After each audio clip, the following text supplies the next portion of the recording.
மக்கள் இன்னும் சத்தியத்தை புரிந்து கொள்ளவில்லை என்கிறதற்காக மறுபடியும் அஸ்திபாரத்தையே போதித்துக் கொண்டிருக்காதீர்கள். இன்னும் மூல உபதேசங்களையே போதிக்க வேண்டிய அவசியம் இல்லை.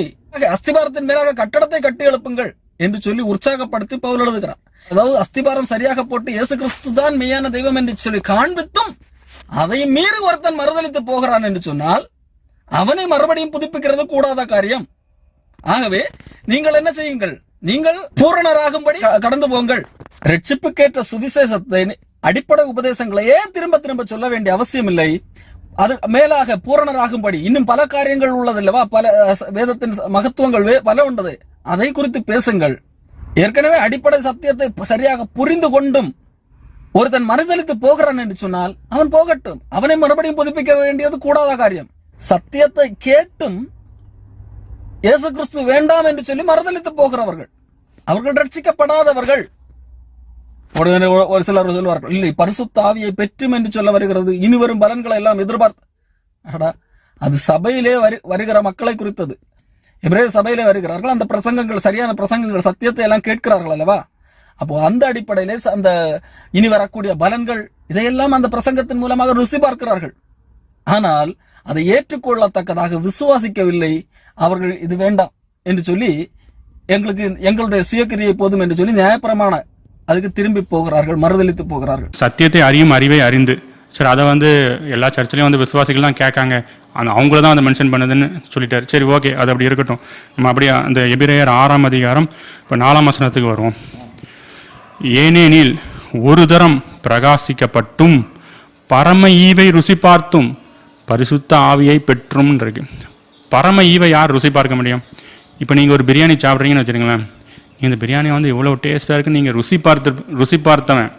ருசி பார்த்தவனுக்கு தான் இங்கே வசனத்தை சொல்கிறாரு. என்ன சொல்கிறாரு? மறுதலித்து போனவர்கள் தேவனுடைய குமாரனை தாங்கள் மறுபடியும் சிலுவையில் அறைந்து அவமானப்படுத்துகிறபடியால் மனம் திரும்புவதற்கு ஏதுவாய் அவர்கள் மறுபடியும் புதுப்பிக்கிறது கூடாத காரியம். அப்படின்னா ருசி பார்க்காதவன் எப்படி ருசி பார்க்க முடியும்? இதுலேயே தெரியுது இவங்க எவ்வளோ பெரிய வேத போராட்டம் பண்ணிக்கிட்டு இருக்காங்கன்னு. அப்படின்னா கிறிஸ்துவோட சாரம்சம், கிறிஸ்துவோடைய செயல், கிறிஸ்துவோட ஆசீர்வாதம், கிறிஸ்துவோடைய எல்லா அனுபவங்களையும் ஒருத்தர் ருசி பார்த்தவனு தான் இங்கே வசனம் கூறப்படுகின்றது. இதிலே பிரபிண்டனா எவ்வளோப்பட்ட ஒரு மாறுபாடான கருத்தை போதித்து கொண்டு இருக்கிறார் என்பதை விசுவாசிகளை நீங்கள் புரிந்து கொள்ளுங்கள். அப்படிதானே ஐயா? நீங்கள் இதை குறித்து தெளிவான விளக்கத்தை கொடுங்கள். நாம் ஏற்கனவே எபிரேயர் 10 சொல்லிட்டோம். இது அதுக்கடுத்த ஒரு ஆணித்தரமான வசனம். நீங்கள் பார்த்தீங்கன்னா இதுதான் அவங்களுடைய உபதேசத்துக்கு, ரட்சிப்பை இழக்க மாட்டோங்கிற உபதேசத்துக்கு நேர் எதிரடையான சுத்தியல் அடிக்கிற மாதிரில வசனம். அதனால இவங்க இந்த வசனங்களை எடுத்து தான் எப்படியாவது குழப்பி இது ரட்சிப்பை இழக்க முடியாதுன்னு சொல்லப்பட்டதுனால இது விசுவாசிகளுக்கு கிடையாது, அவிசுவாசிகளுக்குங்க.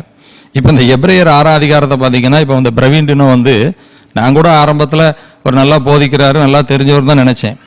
ஆனால் இப்போ எங்கள் வீடியோ கூட எடுத்து போட்டு பேசியிருக்கிறாரு. அது மட்டும் இல்லை, இப்போ அவர் பேசுகிற காரியம் அப்படியே லெனின் அவருடைய ஒரு சீஷன், அவருடைய செராஸ் காப்பி அப்படின்னு சொல்லுவோம், அப்படி தான் இப்போ பேசிக்கிட்டு இருக்கிறார். ஆனால் நீங்கள் இவருடைய தனி வீடியோ முந்தி பேசினதையும் லெனின் பேசுனதையும் எடுத்து பார்த்தீங்கன்னா நேர் ஆப்போசிட்டாகவே பேசியிருக்காங்க. உதாரணத்துக்கு இந்த வசனத்தை லெனின் எப்படி பேசியிருக்கிறார்னா, இந்த 4 காரியத்தை சொல்றாரு பாருங்க. ஒரு தரம் பிரகாசிப்பிக்கப்பட்டும் பரம ஈவை ருசி பார்த்தும் பரிசுத்த ஆவியை பெற்றும் தேவனுடைய நல்வார்த்தையும் இனி வரும் உலகத்தின் பலன்களையும் ருசி பார்த்தும் 4 சொல்றாரு. இந்த 4ம் 100% விசுவாசிகளுக்குங்கிறது தெளிவா இருக்கு. லெனின் பிரசங்கத்தில் இது என்ன சொல்றாரு தெரியுமா? இது உண்மையில விசுவாசிகளுக்கு சொல்லப்பட்டதுதான் அப்படின்னு அவர் சொல்றார். சொல்லிட்டு அவர் எங்க புரட்டுவார்னா கீழ்ப்பகுதி. அவர் அதை தெளிவாக ஒத்துக்கிட்டாரு. ஆனால் பிரபிண்டனா அதையே ஒத்துக்கிடலை. இதுலேருந்தே தெரிஞ்சு பிரபிண்டனாக்கு ஒரு பேசிக் இது கூட வேதத்தில் தெரிலங்கிறத நம்ம புரிந்து கொள்ள முடியுது. இப்போ இவர் என்ன சொல்றாரு? இந்த 4க்கும் வேற விளக்கம் கொடுத்து அது விசுவாசிகளுக்கு இல்லைங்கிறார். அப்போ இவங்களுக்குள்ளேயே ஒருமித்த கருத்து இல்லை. நீங்கள் அதை புரிஞ்சுக்கிடணும். ரெண்டாவது, அவர் எப்படி கீழே வந்துங்கிறாருன்னா, அந்த அந்த மனம் திரும்புதலுக்கு புதுப்பிக்க முடியாது, அதனால அவங்க ரசிக்கப்பட்டவங்களை குறிக்கல அப்படின்ட்டு அவர் முடிச்சிடுறாரு. அப்புறம் அதோட சின்ன பிள்ளைத்தனமா ஒன்று சொல்லுவார் பார்த்துக்கங்க. அந்த மீண்டும் இயேசுவை சிலுவையில் போய் என்ன செய்ய முடியாது, அடிக்க முடியாது, அதனால நமக்கு இது பொருந்தாது. என்ன போடுறாரு பார்த்தீங்களா? மறுபடியும் சிலுவையில் இருந்து அவமானப்படுத்துகிறபடியால் மனம் திரும்புதலுக்கு எதுவாக இவர்களை மறுபடியும் புதிக்கிறது கூடாத காரியம். இல்லை, இதை எப்படி முடிக்கிறார்னா, இனிமே ஒருத்தன் போய் பரலோகத்தில் போய் இயேசுவை இழுத்துட்டு சிலுவையில் அடிக்க முடியாது, அதனால ரட்சிப்பை இழக்க முடியாது. எவ்வளவு சிறுபுலத்தனமா இருக்கு பாருங்க. முதல் பகுதியை ஒத்துக்கிட்டாரு, ரெண்டாவது பகுதியில குழப்பிடுறாரு. இவர் கொஞ்சம் அவரோட ஞானம் உள்ளவர், ரெண்டாவது பகுதியை குழப்ப முடியாத உடனே முதல் பகுதியை வந்துடுறாரு. முதல் பகுதியை இது ரட்சிக்கப்பட்டவங்கள குறிக்கல. இப்போ ஒரு கேள்வி கேட்கிறேன் பாருங்க.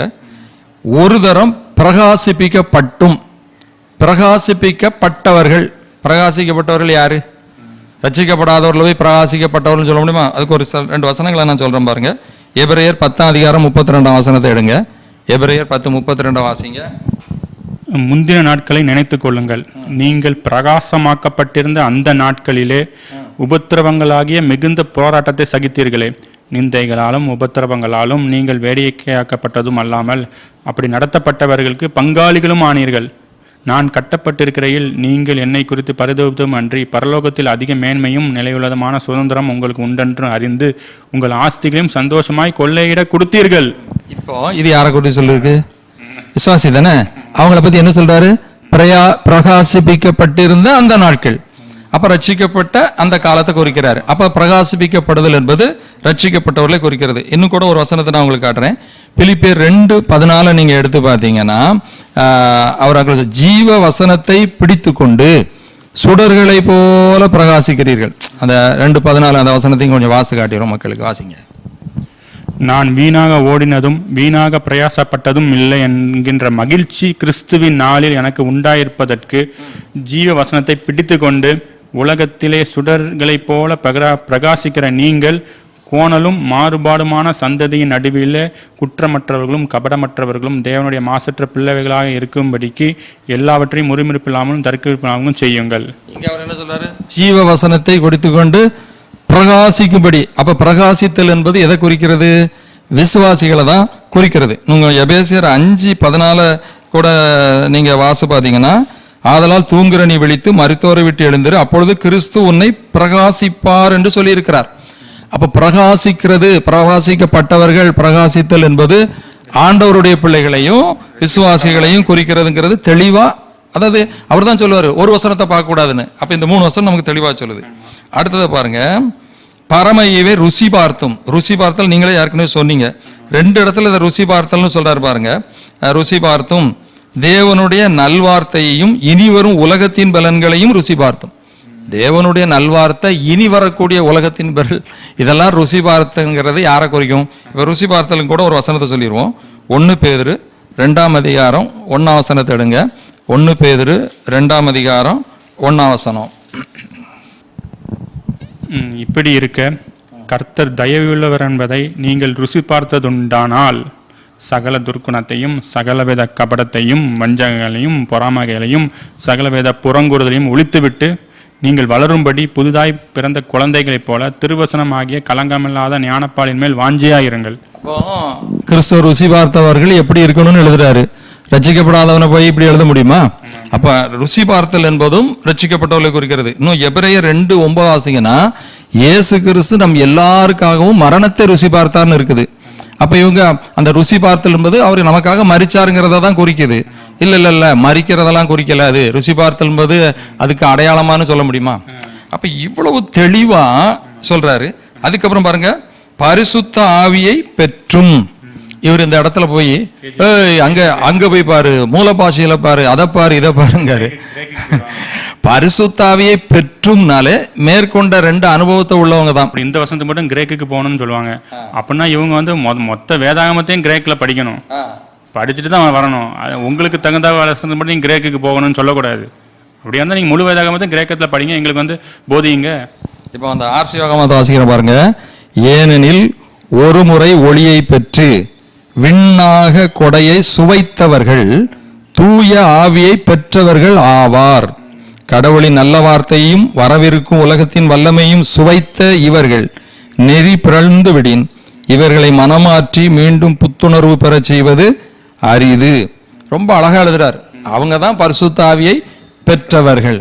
அப்ப இந்த 4 காரியமுமே விசுவாசிகளை தெளிவா குறிக்குது. அதுக்கடுத்த வசனத்தை பாருங்க, மறுதலித்து போனவர்கள். நீங்க முதல்ல சொன்னீங்களா, பின்வாங்கணும்னா அவன் முன்னேறி போறவன் தான் பின்வாங்க முடியும். அப்ப சொல்ல முடியாது. அப்ப மறுதலித்து போனவர்கள் யாரை சொல்ல முடியும்? இயேசுவை ஏற்றுக்கொள்ளாதவர்களை போய் மறுதலித்து போனவர்கள் அப்படின்னு நம்ம சொல்ல முடியுமா? அப்ப மறுதலித்தல் என்பது இயேசுவை ஏற்றுக்கொண்டவர்களுக்கு தான். அப்ப 100% இந்த வசனம் விசுவாசிகளை குறித்து சொல்லுது.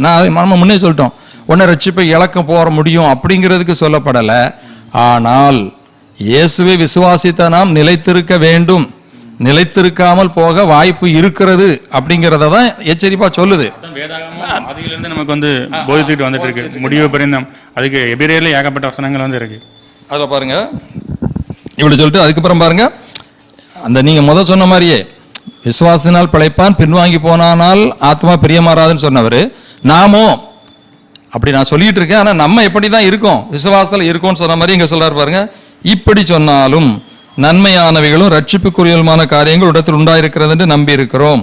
ஏனென்றால் உங்கள் கிரியையையும் நீங்கள் பரிசுத்தவான்களுக்கு செய்கிற ஊழியம் செய்து வருகிறதினால் அன்பையும் பிரயாசத்தையும் மறந்து விடுவதற்கு தேவன் அநீதியில் உள்ளவன். எச்சரிப்பை கொடுத்துட்டு அன்னைக்கு இருக்கிற நிலையில நீங்க இன்னும் பின்வாங்கி போகலப்பா, நீங்க விசுவாசிச்சுட்டு இருக்கீங்க, நீங்களும் இன்னும் அப்படியே அந்த மறுதலிக்கு போற நிலைக்கு போகல, உங்களுடைய பிரயாசத்தெல்லாம் பார்க்கறதுக்கு நீங்க நல்லா இருக்கீங்க. இப்படிதான் அவர் எழுதுறார். அப்ப இதனுடைய நோக்கம் என்னன்னா, ஒரு விசுவாசி கவனமா இல்லைன்னா, ஆண்டவருடைய வார்த்தைக்கு கீழ்ப்படிந்து வாழலைன்னா பின்வாங்கி போக முடியும், மறுதலித்து போக முடியும். இதைத்தான் அந்த வசனம் எச்சரிப்பா. இவங்களுடைய கருத்துக்கு இது எதிராக இழக்க முடியாதுன்னு உடனே எந்தெந்த வசனம்லாம் இருக்குதோ அதையெல்லாம் ஒன்று அவன் ரட்சிக்கப்படலை, அது அவிசுவாசிக்கு, இது அங்கே இப்படி எழுதியிருக்கு, இது இங்கே எப்படி எழுதியிருக்கு, இப்படியே சொல்லி என்ன செஞ்சுட்டு இருக்காங்க, குழப்பிட்டு இருக்காங்க. அது மட்டும் இல்லாமல் அவங்க வந்து நம்மளாம் ரட்சிப்பை இழக்க முடியும்னு சொல்ற போதகர்கள் நினைச்சிட்டு இருக்காங்க. நாங்கள் அப்படி போதிக்கவே இல்லை. நாங்கள் வேதாகமும் பேலன்ஸ்டாக போதிச்சுட்டு இருக்கு. 2 வசனத்தையும் ஃபோக்கஸ் பண்ணி காட்டணும். நாங்கள் அதை தான் பேலன்ஸ்டாக தான் நாங்கள் வந்து போதிச்சுக்கிட்டு வரோம். நீங்கள் முடிவு பரியந்தம் கிறிஸ்துவுக்குள் நிலைத்திருந்தால் நீ கண்டிப்பாக நீங்கள் ரட்சிப்பை இழக்க முடியாது. அந்த இதில் தான் இருக்கும். இதில் உடனே அவங்க வேணா இவங்களாம் ரட்சிப்பை இழக்க முடியுங்கிற போதகர்கள்னு உடனே சொல்லிடுவாங்க. நாங்கள் அந்த படிப்பாத போதகர்கள் கிடையாது. நாங்கள் என்ன சொல்கிறோம், நீங்கள் முடிவு பரிந்தும் உங்கள் விசுவாசத்தில் கடைசி வரைக்கும் நீங்கள் விசுவாசத்தை காத்து கொண்டால் நீங்கள் கண்டிப்பாக ரட்சிப்பை இழக்க முடியாது. நாங்கள் பேலன்ஸ்டாக தான் போதித்து கொண்டிருக்கோம். அப்படிதானே? அதே தான் நம்ம சொல்கிறோம். இந்த எபிரேய வாக்கியம்னு என்ன எழுதுறாரு, இழந்து போயிட்டாங்க, இழந்து போயிடுவாங்கன்னு எழுதலை, இழந்து போய்விடக்கூடாது அந்த ஒரு எச்சரிப்பை தான் இவ்வளவு கவனமாக எழுதுற. அதை தான் நம்மளும் அதை செய்கிறோம், வேற ஒன்றும் செய்யலை. ஏன்னா அவரே எச்சரிக்கிறார், உங்களை வஞ்சிக்கிறவங்க வருவாங்க, ஏமாத்துறவங்க வருவாங்க. அந்த எபிரேயர் 3 அதிகாரத்தை பாருங்க, பாவத்தின் வஞ்சனையினாலே ரொம்ப அழகா அதில் எழுதுறாரு. எபிரேயர் 3 அதிகாரம் 12 வசனத்தை வாசிங்க. சகோதரரே, ஜீவனுள்ள தேவனை விட்டு விலகுவதற்கு ஏதுவான அவ்விசுவாசம் உள்ள பொல்லாத இருதயம் உங்களில் ஒருவனுக்குள்ளும் இராதபடிக்கு நீங்கள் எச்சரிக்கையாயிருங்கள். உங்களில் ஒருவனாயிலும் பாவத்தின் வஞ்சனையினாலே கடினப்பட்டு போகாதபடிக்கு இன்று எண்ணப்படும் நாளளவும் நாடோறும் ஒருவருக்கொருவர் புத்தி சொல்லுங்கள். அப்ப என்ன அழகா எழுதுறாரு பாருங்க, வஞ்சனையினால நீ கடினப்பட்டு போயிடக்கூடாதப்பா, நீ அதுக்கு எச்சரிக்கையாயிரு, அதுக்கு நீ ஒரு ஐக்கியமாரு, ஒருத்தருக்கு ஒருத்தர் புத்தி சொல்லு. இதே வசனத்தை தான் எபிரேயர் 10 அந்த எச்சரிப்பிலையும் காட்டுறாரு பாருங்க. சபை கூடி வருதலை சிலர் விட்டு விடுகிறது போல நீங்களும் விட்டா விடாமல். அந்த வசனத்தை எடுங்க, எபிரேயர் 25 சபை கூடி வருதலை சிலர் விட்டு விடுகிறது போல நாமும் விட்டு விடாமல் ஒருவருக்கொருவர் புத்தி சொல்ல கடவோம். நாளானது சமீபித்து வருகிறது, எவ்வளவாய் பார்க்கிறீர்களோ அவ்வளவாய் புத்தி சொல்ல வேண்டும். அதுக்கு அடுத்தாலதான் சத்தியத்தை அறிகிற அறிவு எழுதுறாரு.